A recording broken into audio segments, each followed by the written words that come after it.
I always thought big revelations would arrive with the force of a hurricane. Screaming arguments, slammed doors, lipstick on a collar, the theatrical cliché copyright S of a daytime television drama. I assumed that if my life were ever going to fall apart, I would feel it coming, the way you sense a storm building on the horizon long before the first raindrop falls. I was wrong. The most catastrophic moment of my life began with a tiny, unremarkable piece of silver foil on the bathroom tiles. It was a Tuesday morning in early October, one of those crisp Atlanta mornings when the air carries just enough chill to remind you that summer is finally surrendering. I had woken before my wife Diana, which wasn't unusual. I was always the earlier riser. I slipped out of bed quietly, careful not to disturb her, pulled on my running clothes, and padded down the hallway toward the master bathroom. I hadn't turned on the overhead light yet. The blinds were cracked just enough to let in a thin diagonal blade of pale morning sun that cut across the floor like a searchlight. That's when I saw it. The glimmer was small, no larger than my pinky fingernail, catching that one narrow beam of light and throwing it back at me in a tiny silver flash. I stopped walking immediately, the way you do when you think you might step on broken glass. I leaned down, squinting in the half-darkness, and picked the thing up between my thumb and forefinger. It was a foil circle.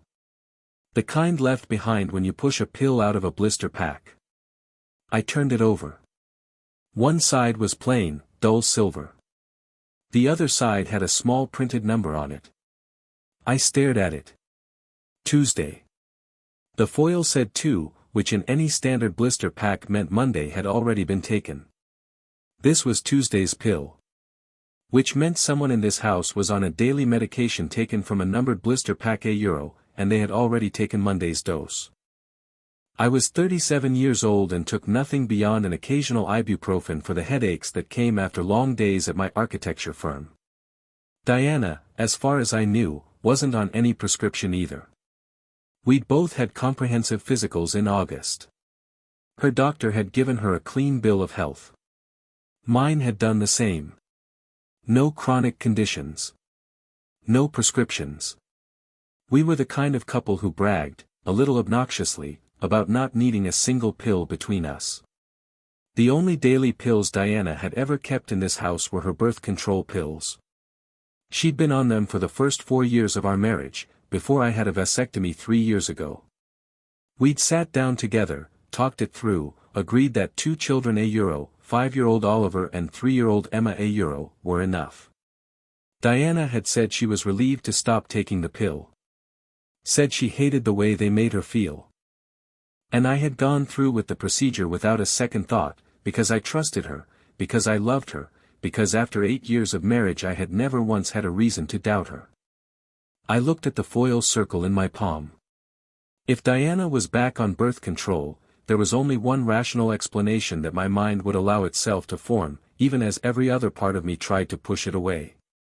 She was worried about getting pregnant. And she hadn't told me. And I couldn't get her pregnant. Which meant she was sleeping with someone who could.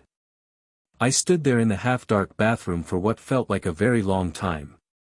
The morning light moved slightly as the sun crept higher. I could hear Diana breathing softly in the bedroom behind me. Oliver's cartoon alarm would go off in 40 minutes. Emma would wake up crying for her stuffed elephant, Mr. Peanut, in about an hour. The whole ordinary machinery of our Tuesday morning was waiting to crank itself into motion, and I was standing here holding a piece of silver foil that had just quietly detonated a bomb underneath everything I believed my life to be. I am an architect by training and temperament. I approach problems methodically. I don't leap. I don't react. I measure twice, I draw the plans carefully, and I build something that will stand. So I did not charge into the bedroom, flip on the lights, and demand answers from my sleeping wife. Instead, I set the foil circle back down exactly where I'd found it, photographed it with my phone, and went for my run. I ran 4 miles that morning instead of my usual 2. My feet hit the pavement hard, and with every block I tried to talk myself out of what I was thinking. Maybe it was old packaging. Maybe it had gotten stuck to something in the medicine cabinet and fallen out. Maybe there was a completely innocent explanation. I built elaborate, reasonable-sounding arguments in my head, the way you build a model first in software before you commit to the real structure. But every argument I constructed had the same structural flaw. Diana had told me she stopped taking birth control 3 years ago. If she was taking it again, she hadn't told me. And a woman doesn't keep a secret like that from her husband unless she has a very specific reason to. By the time I came back around the block toward our house, a handsome red brick colonial on Sycamore Ridge Drive that I designed myself in the first year of our marriage, back when everything between us felt like an adventure, I had made a decision. I was going to find out the truth. All of it. Before I said a single word to Diana. The packages arrived at my office on Thursday. I had them sent there deliberately, addressed to the firm rather than to our home address. My assistant Claire raised an eyebrow when she signed for them but asked no questions. Claire Hendricks had worked with me for 6 years. She was 41, precise, efficient, and possessed of an almost supernatural ability to read a room. She was also, I had always privately noticed without ever allowing myself to dwell on it, exceptionally attractive in the kind of quiet, understated way that grows on you over years rather than hitting you all at once. Dark auburn hair that she kept pulled back during work hours, sharp green eyes, and a composure that I had seen remain absolutely unruffled through deadlines, client meltdowns, and the occasional genuine workplace crisis. That afternoon I told her I was heading home early to work on the Meridian project. I don't think she believed me. Claire almost never believed me when I was being less than completely honest, but she was also wise enough not to push. The children were in the kitchen with their nanny, a young woman named Rosa, when I arrived home. Diana was still at her office downtown, where she worked as a senior vice president at Callaway and Associates, a large commercial real estate firm. I had perhaps 2 hours. I moved quickly and methodically. The voice-activated recorder went under the driver's seat of Diana's Mercedes. The micro-cameras, €, 3 of them, barely larger than a shirt button, €, went into the living room bookshelf, the master bathroom, and the bedroom. The last one I positioned carefully inside the decorative ceramic owl on Diana's vanity, its lens aligned perfectly with the mirror and the bathroom cabinet behind it. I'd watched enough tutorial videos on the plane back from a Chicago client meeting to feel confident in the placement. Then came the part one hated most. Oliver and Emma were in the playroom after dinner, loud and oblivious and heartbreakingly innocent. I kissed each of them on the head, made a joke about checking their teeth, and while they laughed I swabbed their cheeks with the DNA testing kit swabs. Then I did myself in the bathroom, sealed everything in the pre-addressed envelopes, and dropped them in the FedEx pickup box on my way to get milk from the corner store. The lab promised results within 48 hours of receipt. Diana came home at her usual time, 6:45, carrying takeout from the Thai place on Peachtree. We ate at the kitchen table, and she told me about a difficult negotiation at work involving a downtown mixed-use development that had been stalled for months. I told her about the Meridian project. The children were noisy and alive, and Emma got pad Thai noodles in her hair, and Oliver announced that his best friend Tyler had said a bad word at school, and was that actually bad if Tyler didn't know it was bad. It was a completely ordinary evening.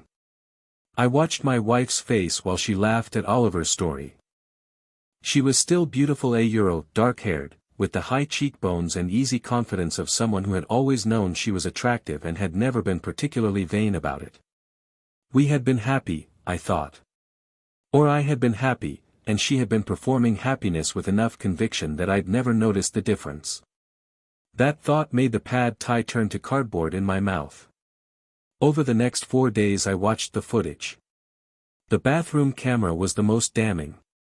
Every morning at 7:15, like clockwork, Diana would open the second drawer of her vanity, remove a round blister pack of pills, pop one free with practiced ease, and swallow it with a sip of water.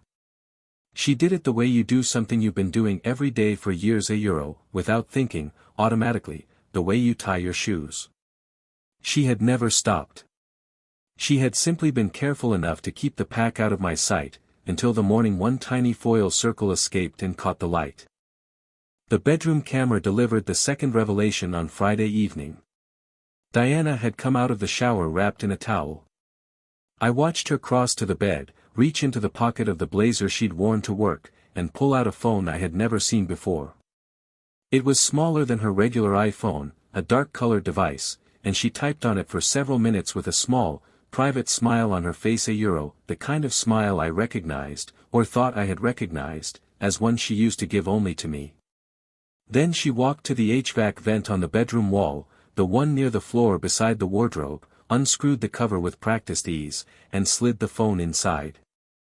I sat back in my office chair and pressed my palms against my eyes. She had a second phone. She had been hiding it in the vent. This was not a recent thing. The ease with which she did it, no hesitation, no fumbling, told me she had been doing it for a long time. The next morning I waited until Diana was in the shower, the sound of the water running loud and steady, and I went to the vent. My hands were steadier than I expected them to be. The cover came off easily. The phone was there. I had 2 minutes, maybe 3. I cloned it to the burner device I'd prepared, replaced it exactly as I'd found it, and retreated to Emma's room, where I sat on the edge of my daughter's bed with my elbows on my knees and waited for my heartbeat to slow down. Diana opened the bathroom door, paused in the hallway, and looked into Emma's room. I looked up. Watching her sleep. Diana said softly, a slight smile. "Just needed a moment," I said. She studied me for a second, then nodded and went to get dressed. I sat there in my little girl's room surrounded by stuffed animals and fairy lights and the sweet, powdery smell of childhood, and I knew that by tonight I would know the whole truth. I waited until Diana took the kids to her mother's for the afternoon on Saturday. The moment the Mercedes turned out of the driveway, I opened my laptop and accessed the cloned data. The texts loaded slowly. I made myself a coffee I knew I wouldn't drink, sat at the kitchen island, and began reading. There are certain moments in life that divide everything into before and after. The moment I read the first message, I crossed that line. I could feel it happen, a physical sensation, like something shifting in my chest, a door closing that would never open again. The messages were explicit in the way that made them undeniable. Not crude, exactly, Diana had always been precise with language, but intimate in the particular way that belongs only to two people who know each other's bodies, who have created a private language of desire. Whoever the man was, he knew her in ways that should have been mine alone. They talked about afternoons at the Whitmore Hotel downtown. They talked about what she wore under her blazer when she knew she was seeing him. They made plans and kept them. They laughed at things, at me, at the life she performed when she came home at night, at how easy it had been. "He doesn't suspect a thing," she had written, and included a small laughing emoji. "Of course he doesn't," the man had replied. He trusts you completely. That's his problem. I closed the laptop. Then I opened it again and read everything, every thread, every exchange, because I needed to be absolutely certain. I needed the wound to be clean, not festering with maybe and perhaps. By the time I finished reading, my coffee was cold and my hands were shaking. The man was never named in the messages. Not once. There were small details, references to meetings, to a car she recognized in the parking garage, to a work trip, that told me he was someone from her office.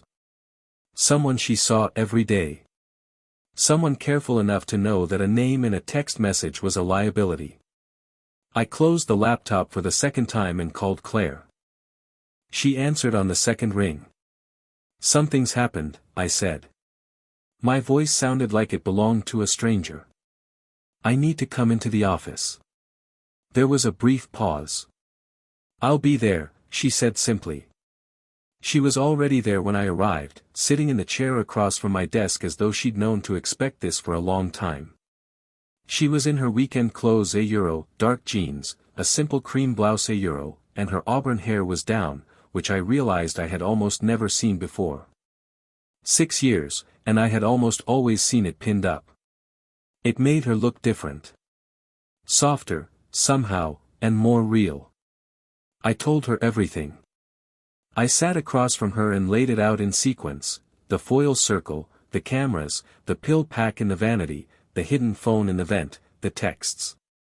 I showed her the footage on my tablet. I told her about the DNA swabs I'd taken and sent to the lab. Claire listened to all of it without interrupting. She had a quality of attention that I had always valued professionally: the ability to receive information without filling the silence with her own reactions, to let a person say what they needed to say before responding. Now I understood that quality differently. It wasn't just professionalism. It was a fundamental kind of respect for another person's experience. When I finished, she was quiet for a moment. Then she said, "Nathan, we need to be very methodical about this. You have good evidence, but before you do anything else, we need to know about the children." "I sent the DNA kits on Thursday night," I said. "Results should be back within the next 24 hours. She nodded slowly. "Okay. And we need to get you in front of a lawyer before you say anything to Diana. I mean that nothing to her until you've spoken to legal counsel." "I know a lawyer," I said. "Patrick Hayes. The firm's attorney.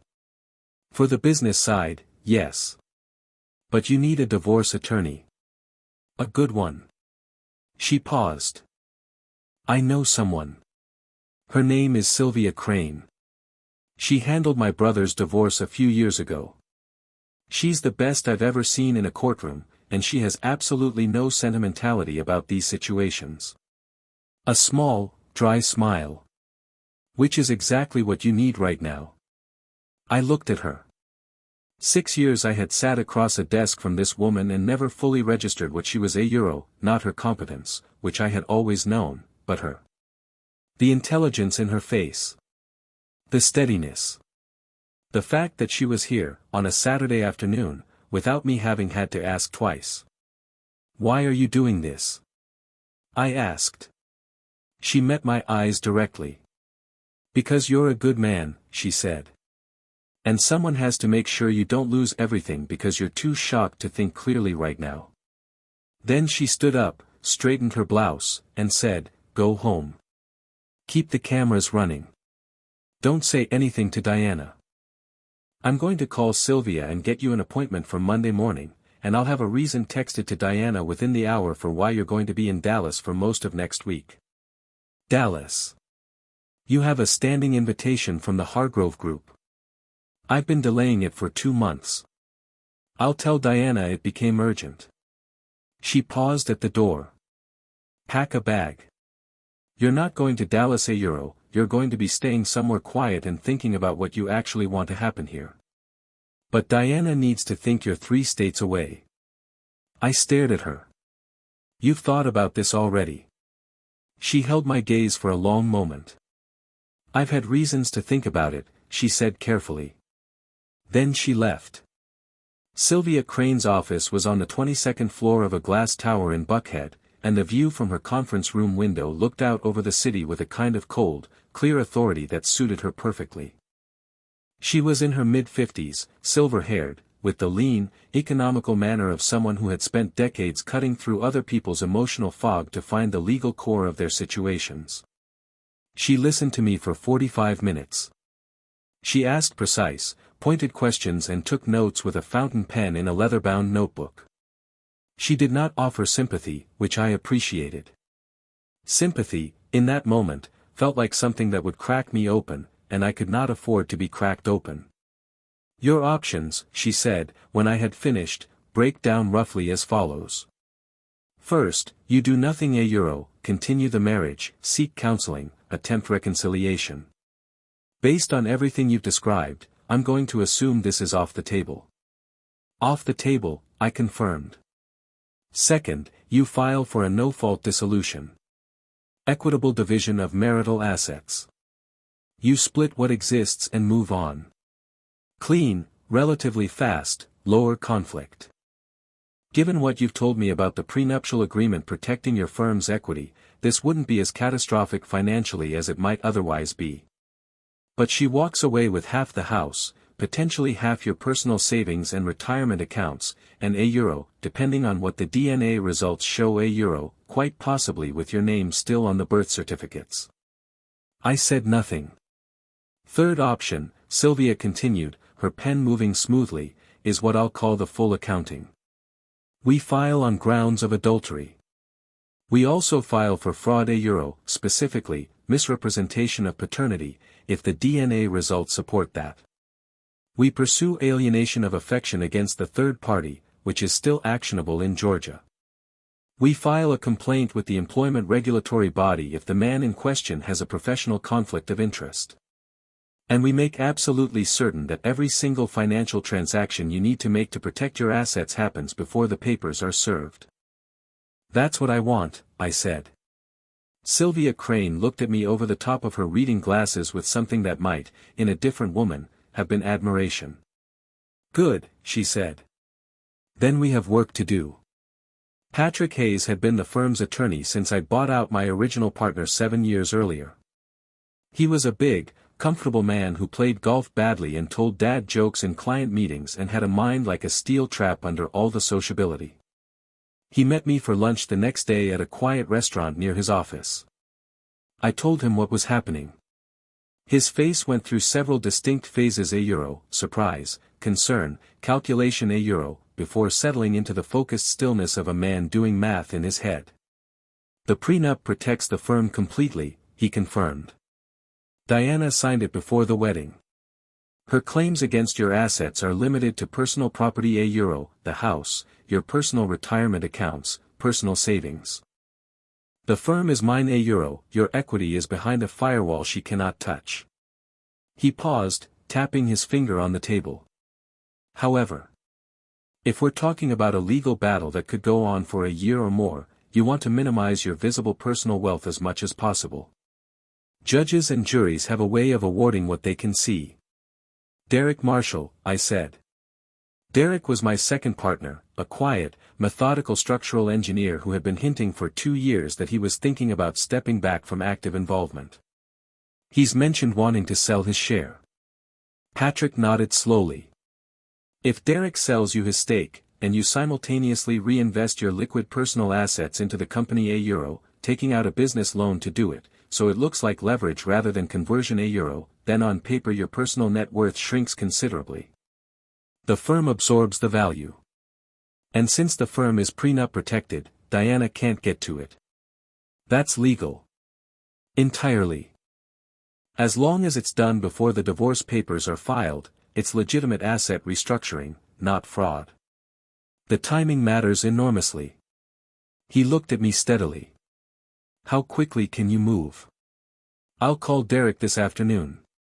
Derek answered on the first ring. I told him in 3 flat sentences what had happened. There was a long silence. My God, Nathan, he said quietly.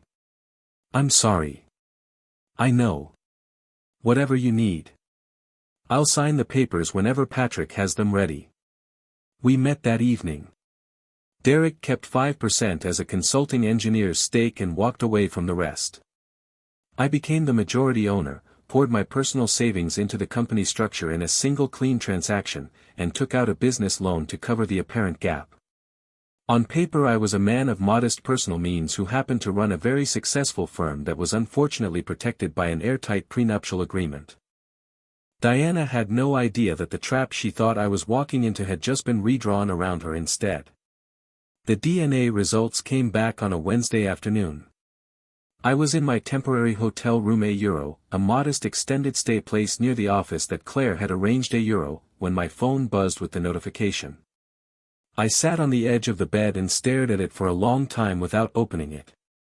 The afternoon light came through the gap in the curtains at a low angle, turning the carpet gold, and I sat there in that gold light and tried to prepare myself. I couldn't prepare myself. There is no preparation for this. I called Claire. She was in my office, working. She answered immediately. The results are up, I said. A pause. Do you want me to read them? Yes. I heard the click of keys. Then silence. A silence that went on just slightly too long. "Nathan," she said. Her voice was even. Controlled. But I heard what was underneath it. "I'm so sorry." The room tilted slightly. Both of them. Both of them. Same biological father. "And it isn't you." I don't know how long I sat there. The light changed. The gold on the carpet faded to gray. At some point Claire knocked on the door. She had driven over, without telling me she was coming. And when I opened it she stepped inside and sat down beside me on the edge of the bed and didn't say anything, just sat there, a steady presence in the wreckage. Oliver. Emma. 5 years old and 3 years old. I had been there when each of them was born. I had cut the cord. I had walked the floor at 3 in the morning with each of them against my chest while they cried with colic. I had taught Oliver to ride a bike in the driveway of the house I had designed for this family. I had read Emma every board book ever printed at least 100 times each and never once resented it. They were not mine. The man they called Daddy because they thought he was their father's colleague, someone they saw occasionally at company events was their father. A man who had been sleeping with my wife for what I now calculated was likely the entire span of our marriage, or close to it. A man who had watched me raise his children and found it apparently quite satisfactory. I felt the anger come up like a physical thing. Not hot. Cold. The clean, architectural cold of someone who has drawn the plans and is now ready to build. "Let's go to Sylvia's office," I said. Sylvia had her own update when we arrived. "I have a preliminary report from the private investigator I retained on Monday," she said, opening a folder on her desk. "Last night, while you were in your hotel room, a man arrived at your home on Sycamore Ridge Drive at approximately 7:45 in the evening. He let himself in using a key." The folder contained several photographs. The man was tall, well-built, probably in his late 40s, photographed from across the street. He was recognizable in the third photograph, the one where he turned to look back at his car before going inside. Marcus Cole. Senior Managing Director at Callaway and Associates. Diana's boss. The man who had given her 3 promotions in 6 years. I had met Marcus Cole at 2 company Christmas parties and 1 charity gala. He was one of those men who occupy space confidently, who shake hands like they mean it and look you directly in the eye and make you feel, for the few minutes you're talking to them, that you are the most interesting person in the room. I had liked him. Diana had always spoken of him with the mild, professional respect of a subordinate for a superior. She had never given me a single reason to look at him differently. "He was there for 2 hours, Sylvia said. My investigator got footage of both children in the living room window. The boy appeared to greet him with some familiarity. His name is Marcus Cole," I said. My voice was remarkably steady. "He's a senior executive at Callaway and Associates. Diana's direct superior." Sylvia was already making a note. "Callaway and Associates has an anti-fraternization policy for executives and their direct reports." "They do. I've seen their employee handbook. Diana complained about it once when she was up for a promotion. Said the HR department was overly involved in executive relationships." "Perfect." Sylvia's pen moved. "We can file a complaint against the firm for failure to enforce its own stated policies. That opens a separate avenue of liability that may encourage them to settle quickly rather than go to discovery." She looked up. "Are you prepared for this to be very loud, Nathan? Because once we file, it will be." "I want it loud," I said. Sylvia filed at 9 a.m. on a Thursday. By 9:45, process servers had delivered divorce papers to our house on Sycamore Ridge Drive, a formal adultery complaint to Marcus Cole personally at his office on the 14th floor of the Callaway and Associates building, a lawsuit to the firm's HR director, and copies to Diana's desk. My phone rang at 9:51. It was my mother. "Nathan." Her voice was sharp, clipped, the voice she used when she was frightened and expressing it as anger. "I just received your letter. I know, Mom. I don't believe it. Diana a Euro, I've known Diana for 10 years. She's your wife. She's the mother of Euro, she's not, I said. The children aren't mine. The DNA tests came back. Silence. Nathan a Euro, I know it's hard to hear. I know you love them. I love them too. My throat tightened. But that doesn't change what she did. It doesn't change 8 years of lies. You don't have to Euro, her voice cracked. You don't have to lose them too. They're still your children in every way Theta Euro, they're not, I said, more gently this time. Mom, I can't do this right now. I'll call you this weekend, I promise. I ended the call.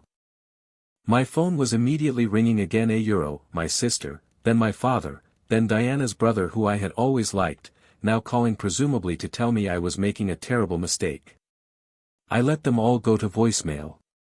The one call I picked up was Diana's. Nathan. Her voice was shaking. I had never heard Diana's voice shake before. We need to talk. I'm coming home. Come then, I said. I was waiting in my home office when she arrived. She came in disheveled in a way I had truly never seen before a Euro, collar slightly askew, lipstick uneven, the particular disarray of someone who has been crying while driving. She looked at me with an expression that I couldn't quite interpret, that mixed contrition and accusation in proportions that struck me as extremely revealing. Gary, I Euro, she stopped. Nathan. I know what you think a Euro, I don't think anything, I said. I know. The cameras. The phone you kept in the HVAC vent. The texts. The DNA tests.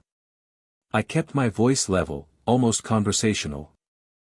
I know all of it, Diana. I've known for 2 weeks. She sat down, heavily, in the chair across from my desk. It was the chair I usually reserved for clients, and something about seeing her in it felt appropriate. She was no longer my wife. She was a problem to be resolved. How long? I asked. She looked at her hands. Nathan a Euro, how long, Diana? A long pause. Then, very quietly, almost from the beginning. The words landed somewhere deep. I breathed through it. Oliver. I asked. She didn't answer. She didn't need to. Oliver was 5. We had been married for 8 years. The math wrote itself. Get out of my house, I said. Take the children. Take what you can carry tonight. Anything else your lawyer can arrange through Sylvia. Nathan, please Euro, get out. My voice was still level. It cost me everything to keep it that way. My attorney's information is in the packet you received this morning. Anything you want to say it to her. She looked at me for a long moment, and I saw something complex move through her face a Euro, grief, maybe, or some version of it, though I couldn't be sure it was grief for me rather than grief for the version of her life that was now being dismantled. Then she stood up and left the room. I heard her moving through the house. Heard her on the phone in the kitchen, her voice low and urgent. Heard the children come in from the backyard with Rosa, heard Oliver's voice, bright and unaware, Mommy, why are you crying? I shut my office door and pressed my forehead against the cool wood and did not come out until I heard the front door close behind them. I gave myself 10 minutes. Then I opened the office door and found Rosa waiting in the hallway with her hands clasped in front of her, her face carefully neutral. Rosa, I said. You need to go. She opened her mouth. I know you knew, I said. I had reviewed enough footage by that point to be certain. I had seen her conversations with Marcus Cole on 2 separate occasions when Diana had him over for what were described to me as work meetings. I had seen the way she had managed the children's routines to accommodate his visits, the small adjustments she'd made that I had been too trusting to notice at the time. I'm not going to pursue legal action against you. But I've already contacted your agency and explained what happened. Effective today, you're off their roster. Rosa's carefully neutral expression flickered. Mr. Haley Euro, if Diana wants to hire you privately, she's welcome to work out the employment terms herself. Euro, salary, taxes, insurance, the rest of it. I paused. But you and I are finished. Please collect your things from the guest room. She went without another word. I poured myself 2 fingers of bourbon, stood at the kitchen window looking out at the backyard where Oliver's bike was still leaning against the fence, and let myself feel it for exactly 5 minutes. Then I put the glass down, called Claire, and said, I'm going to need a place to stay for a while. Claire's house surprised me. It was a craftsman bungalow in Decatur, warm and organized and full of plants and books, with a guest room that had clearly been arranged for long-term comfort rather than occasional visitors. She showed me in without ceremony, handed me clean towels, told me there was food in the kitchen, and left me alone to sleep. I didn't sleep. I lay on the guest bed looking at the ceiling and catalogued everything I had lost and everything I still had, the way you assess a structure after a collapse. Euro, not with panic, but with the cold clarity of a professional trying to determine what's salvageable. I had lost my marriage. I had lost the children, or rather I had discovered that I had never truly had them, that they had been on loan all along and I simply hadn't known it. I had lost the particular story I had been telling myself about my life, which is its own kind of grief. A man loses not just what existed but what he believed existed, which is sometimes worse. What I still had, my firm, protected by the prenuptial agreement and by the restructuring I'd done with Patrick and Derek. My professional reputation, which was significant. A very good lawyer in Sylvia Crane. And, unexpectedly, the steadiest presence I had apparently always had and never properly valued. Over the next several weeks, while the legal machinery ground forward, Claire and I developed a kind of domestic rhythm that I hadn't expected and didn't know what to do with. She was unfailingly professional at the office. Outside the office, in the evenings, she cooked with an ease and pleasure that struck me as deeply appealing, and we ate at her kitchen table and talked about things that had nothing to do with the divorce, which was sometimes the only relief I had. She had an older sister in Savannah, a border collie mix named Archie who regarded me with initial suspicion and gradual acceptance, and a reading habit that ranged from Victorian novels to structural engineering textbooks. She had a laugh that I realized I had been hearing for 6 years through the office walls and had never properly listened to until now. I was careful. I was very careful. She had done nothing but help me through the worst thing that had ever happened to me, and I was not going to muddy that by being reckless with whatever this was. But I noticed things. The way she tucked her hair behind her ear when she was reading. The way she knew, somehow, exactly when to leave me alone and exactly when to sit down beside me. The way she talked about the world. Euro, directly, without pretense, without the continuous performance of a version of herself that I now recognized I'd been watching for years in Diana. The legal proceedings moved faster than I'd anticipated.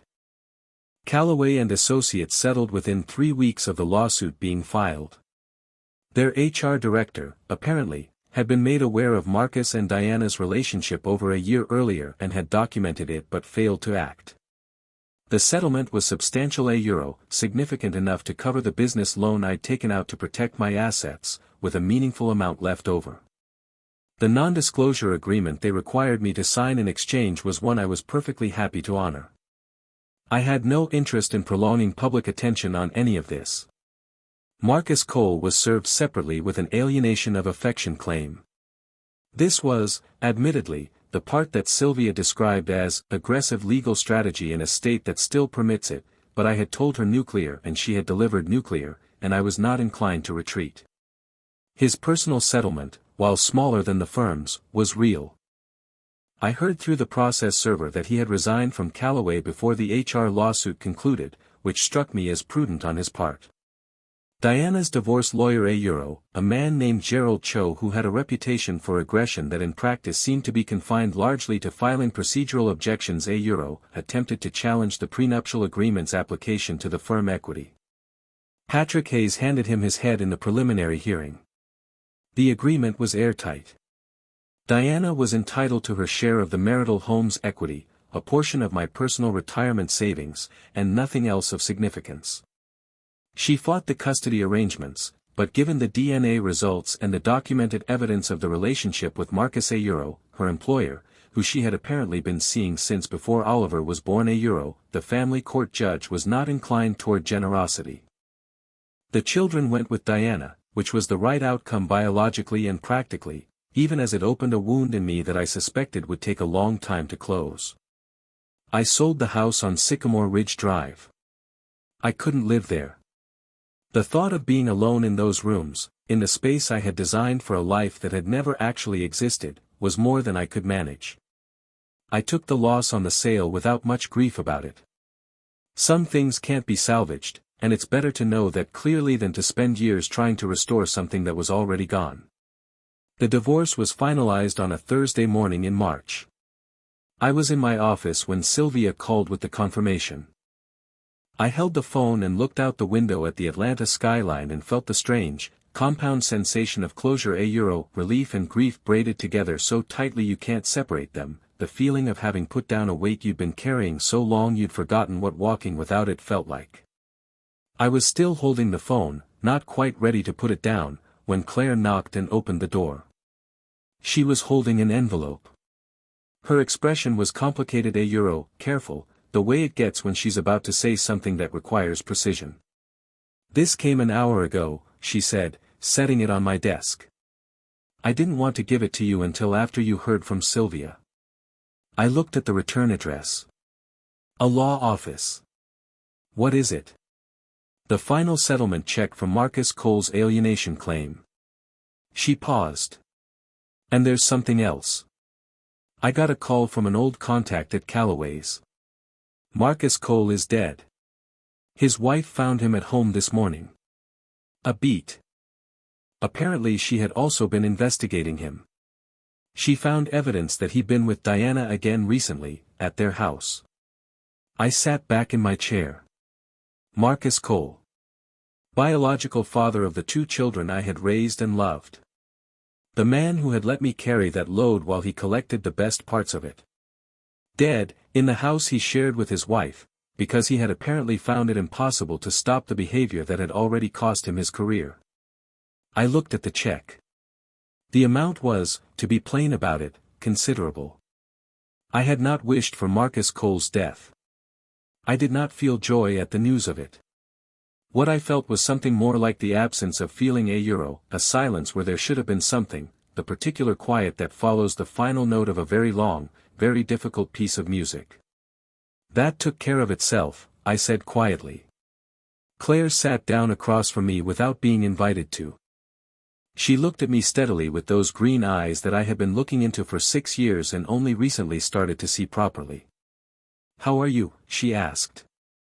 Not formally. Not professionally. Just honestly. I don't know yet, I said. I will be. She nodded. Then she stood up and came around the desk, and she stood there for a moment. A euro, close enough that I could smell the faint, clean scent of her perfume, something light and warm. A euro, and then she said, very quietly, 6 years, Nathan. I looked up at her. 6 years I've been sitting on the other side of that door. I've watched you work 80-hour weeks and take on impossible projects and carry more than anyone should have to carry. I've watched you be decent and steady and kind, even when you were exhausted, even when the work was thankless, even when. A euro, she stopped. I'm not asking for anything. I just want you to know. You are the most genuinely good person I have ever worked for. And I have spent a very long time trying to decide whether to tell you that. The afternoon light was coming through the window at the same low angle I remembered from the hotel room the day the DNA results came in. But the quality of it was different now. Something in the room had shifted, the way a room does when the season changes and the light starts coming from a slightly different direction. I stood up. Claire, I said. You don't have to say anything, she said quickly. I know the timing. Isa euro, I'm going to tell you something, I interrupted. I have spent 6 years working beside you and somehow managing to be so focused on a marriage that was built on nothing that I completely failed to notice something that was real.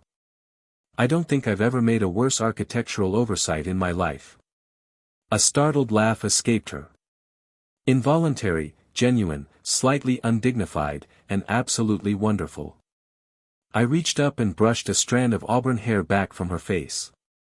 She went very still. "I don't want to make any promises I can't keep," I said. "I'm still putting myself back together. I might not be the easiest person to know right now." "I know exactly who you are," she said softly. "I've known for a long time." I kissed her. It was not a dramatic kiss, not the kind you see in movies with swelling music and backlighting. It was quiet and honest and careful, the kind of kiss that is really a question, and her answer was to step forward and put her hands against my chest and kiss me back, and in that moment something in me that had been contracted and cold for months quietly opened. When we drew back, she was smiling at me, not a professional smile, not the composed, guarded expression I'd seen for years across conference tables and file stacks, but a real smile, unguarded and warm, and I realized I had been looking at this smile in half-doses for 6 years, seeing it appear briefly between the professionalism and then disappear, and never understanding what I was seeing. "I've been told," I said, "that vasectomy reversals have a reasonably high success rate." Her smile widened. "I may have read about that. So if a man wanted to think about whether he might, eventually, want to consider a Nathan." She put 2 fingers against my mouth. "I'm not in a hurry. Let's start with dinner." I laughed. A real laugh, the first one in months, the kind that starts in your chest and rises up before you can stop it. "Dinner," I agreed. "The first weeks of anything new are always strange. You are learning a language you thought you already knew, using words you've said before in combinations you've never tried." I had known Claire for 6 years, but I had known her as a professional partner, a colleague, the voice on the intercom and the presence on the other side of the glass office door. Knowing her in the way a man knows a woman, he is in the deliberate, careful process of falling in love with that was a different thing entirely. She was patient with me in ways that I tried very hard not to take for granted. I was not, in those early months, the easiest version of myself. There were nights when something would surface, a thought about Oliver, a memory of Emma's voice, the smell of a shampoo that had been Diana's, and I would go quiet in the middle of a conversation and sit with it alone for a while. Claire never pushed me through it. She had a gift for knowing when someone needed proximity and when they needed space, which is probably the most important social intelligence a person can have, and she deployed it with the same precision she brought to everything else. I thought about the children. I am not going to pretend otherwise. Choosing not to pursue a relationship with Oliver and Emma was the most painful decision I had made in the entire catastrophe, and I questioned it regularly, late at night, in the honest silence before sleep. They had not done anything wrong.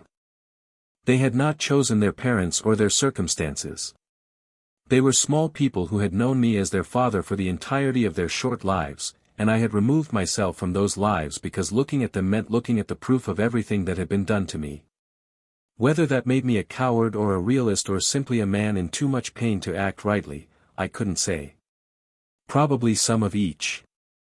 Diana used them as leverage in the early months, messages forwarded through lawyers, carefully staged grief deployed as pressure, and I had Sylvia manage all of it without allowing myself to engage directly. In time the pressure eased, whether because Diana accepted the situation or because Marcus Cole's death had rearranged her priorities in ways I had no visibility into. The firm grew in the year after the divorce. Without the weight of a lie I had been carrying without knowing it, I found I had more energy, more clarity. I threw myself into the work the way I always had, but with a different quality of focus, not the focus of a man managing his life's performance, but the focus of a man who was actually, genuinely present in his own existence. Derek came back part-time, as he'd planned. Patrick Hayes completed the business restructuring and handed me documents that outlined a company worth considerably more than it had been worth the year before. And Claire was there. Through all of it. She moved her things to the new house, a modern bungalow in East Atlanta that I'd found and renovated myself, the first project I'd ever done entirely for my own use, on a Saturday in May, and the border collie Archie came with her and declared territorial sovereignty over the entire back garden with a thoroughness that I found genuinely impressive. That evening we cooked dinner together in the new kitchen, and she had her hair down, and the late spring light came through the windows at the perfect angle, and I stood across the kitchen island from her and watched her laugh at something Archie had done in the garden and felt, simply, lucky. The specific, undeserved, chest-expanding luck of a man who came out of a collapse to find something real on the other side of it. She caught me watching and raised an eyebrow with a small, private smile. Architectural oversight, you said, she reminded me. The worst of my career. You've corrected it. Better late than never. She laughed and came around the island and let me pull her close in the kitchen of the house I'd built for a future I was only now beginning to actually be able to imagine.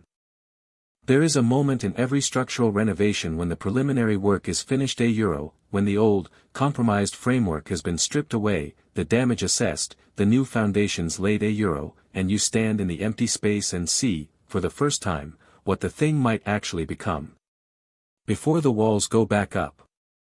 Before the finishes go in. When it is just clean lines and honest materials and the light coming through where it's supposed to come through. I had that moment on a Sunday morning about a year after the divorce was finalized. I was standing in the back garden with a cup of coffee while Archie terrorized a squirrel along the fence line, and Claire came out in her robe with her hair down and the look of a woman who has just gotten out of bed and doesn't mind if the world knows it, and she stood next to me and we looked at the garden together in the early light. You're thinking, she said. Always. About what? I considered the question. About Oliver and Emma, who I still thought about every day in a quiet, aching compartment of my heart that I expected would be there forever. About Diana, who had made choices so extensive and deliberate that I could no longer map them onto the woman I thought I'd married, and had given up trying. About the piece of silver foil on a bathroom floor that had started all of it, that accidental glimmer in the morning light that had been, in the end, the truest thing in a house full of beautiful, carefully maintained lies. About how much information is in a small thing, I said. If you're paying attention. She took my coffee from my hand, had a sip, and handed it back. You're paying attention now, she said. Yes, I said. I am. Archie came tearing back across the garden and skidded to a stop at our feet, squirrel-less and triumphant, and Claire laughed her real laugh, the one I'd been hearing through a glass wall for 6 years without knowing what it was, and I thought, this is what it's supposed to feel like. Not the performance of a life. Not the maintenance of a lie. Just this the morning light, the sound of a real laugh, the weight of an honest cup of coffee in your hand. The old chapter had ended with a glimmer on a bathroom floor. The new one had begun with green eyes and auburn hair and the quiet courage of a woman who had waited long enough. Some prices are too high to pay. But some are, in the long backward view of things, exactly fair.